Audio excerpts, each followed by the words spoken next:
Hey everyone, coming at you with a video today on something special.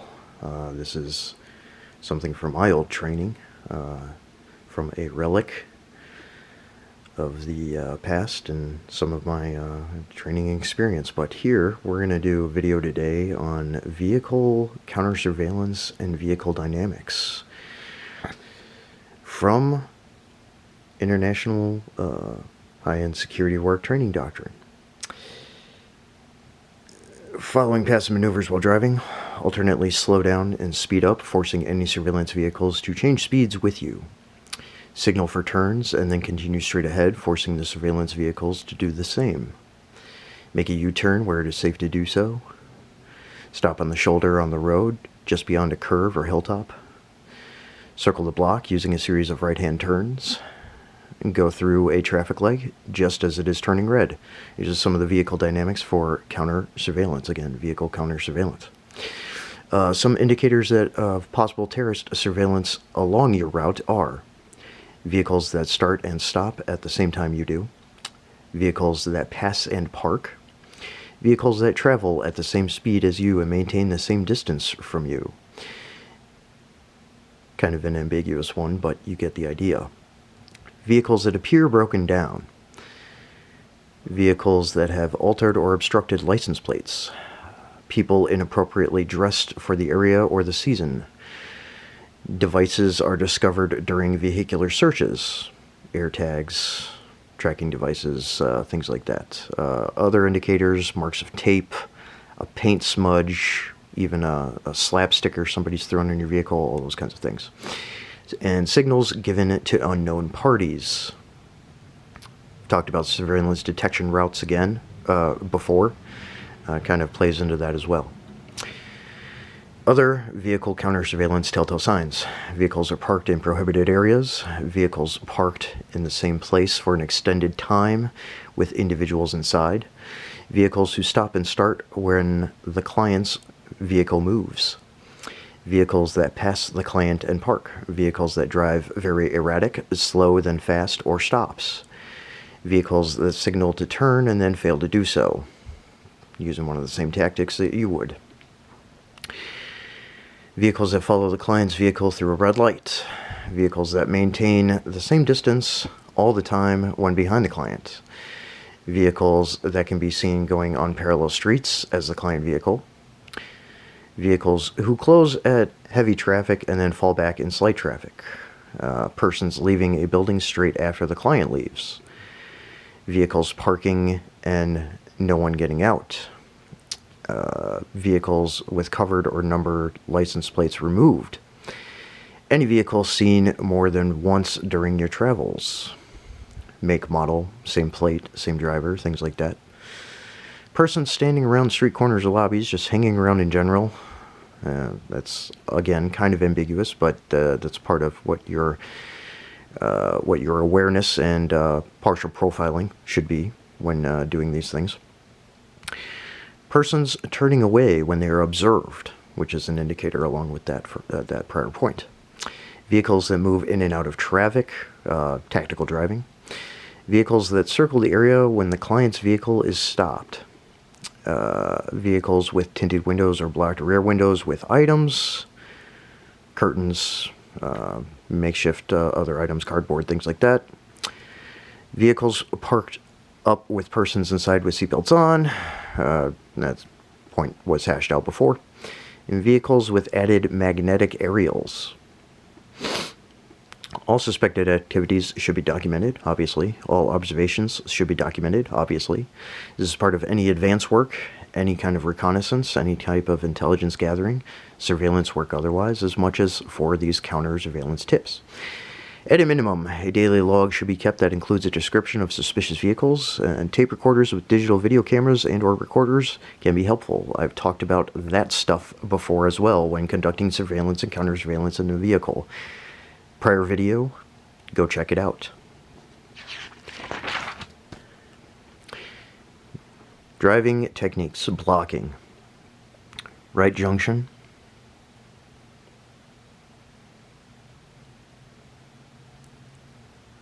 Does that make sense?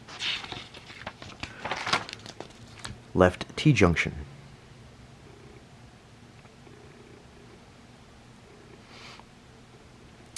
right roundabout. Again, these are vehicle blocking techniques. Straight across roundabout. Left roundabout.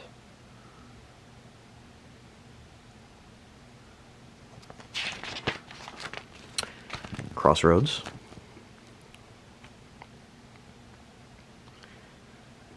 Right T-junction.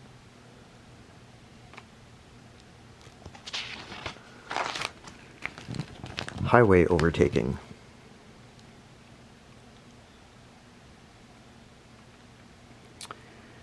Highway entry.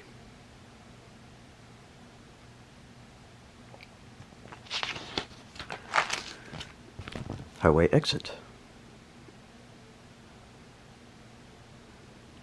Standard position.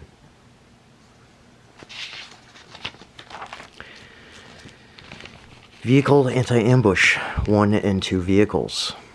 Principles of reaction to attack. Remove or reduce the threat, obviously. Place vehicles between the client and the threat. So in this context, it is for executive protection and PSDs, protective security details, as well as a CAT team, counter ambush tactical teams. Same kind of principle as it pertains to your personal vehicles, your family, and any of your MAGs or teams. Remove the client from the threat. And again, point 2, place vehicles between the client and the threat. The aims of anti-ambush: protect client VP, remove client from danger, carry out appropriate drill, fast aggressive action, beware of second and third attacks from different directions. 360-degree XYZ axis, as we all know, or you should. Types of vehicle anti-ambush drills. You have the drive-through, the blocking front, the block front and rear, and the vehicle changeover. Now these techniques help when you have visuals and instruction to go through. Some of these graphics I showed before show some of these blocking maneuvers, obviously, and things like that. Vehicle changeover, fairly straightforward description. The drive-through, you've seen that kind of training and footage before, whether it's in training videos or even Hollywood. They do that sometimes. Other than that, undertaking this kind of tactical driving training is actually very useful. There are several very good training companies and schools out there that offer these programs to the public. Single vehicle drills, the drive-through. Team leader or BG shouts, "Get down, do not climb over seats." If possible, the driver moves the vehicle away from the threat whilst accelerating. Possible BG returns fire.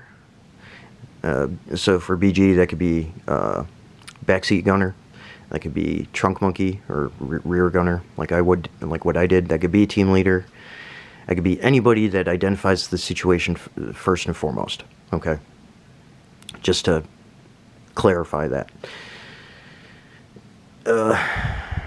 So if possible, BG returns fire and reassess, but maintain control of the client and the driver. Blocking front, BG shouts, "Get down." Driver brings vehicle rapidly to a stop. If possible, the BG returns fire. Driver reverses out, checks behind, drives out under control. Reassess and maintain control of the client and driver. Block front and rear, BG shouts, "Get down." Driver brings vehicle rapidly to a halt. If possible, the BG returns fire. Driver reverses out, and the vehicle is blocked from behind. Make a quick appreciation of where the main threat is. Position the vehicle as far away from the threat as possible. All exit the vehicle on the protected side. So again, which side is opposite of the side that is directly towards whatever the threat is. Consider deploying personnel. Otherwise, it depends on how many vehicles you're doing and what kind of team dynamics you have. And extract if still alive. That's rather motivational, isn't it? You have that risk doing this kind of stuff at any given time in this line of work. Considerations: is vehicle armored? Is the driver a protection operative or a local driver? Typically it's going to be a team guy. If you have an unknown local driver, you have to deal with a number of other things. The protection driver may be first out of the vehicle. Don't be afraid to move away from the vehicle. Go wide. Remember, your vehicle will attract fire in the event of being ambushed. It's better to carry out a response than no response at all, obviously. Achieve your aim and be flexible with your rolls. You have to be adaptive to the situation. Clear thinking and maneuver.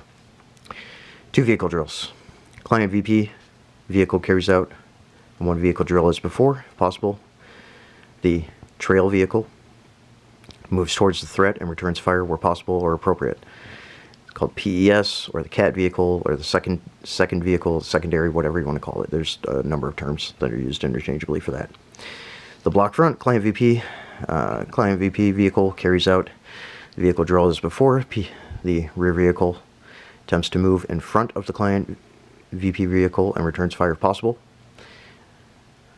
Client VP and reverse vehicle reverse out of the area of engagement before providing cover.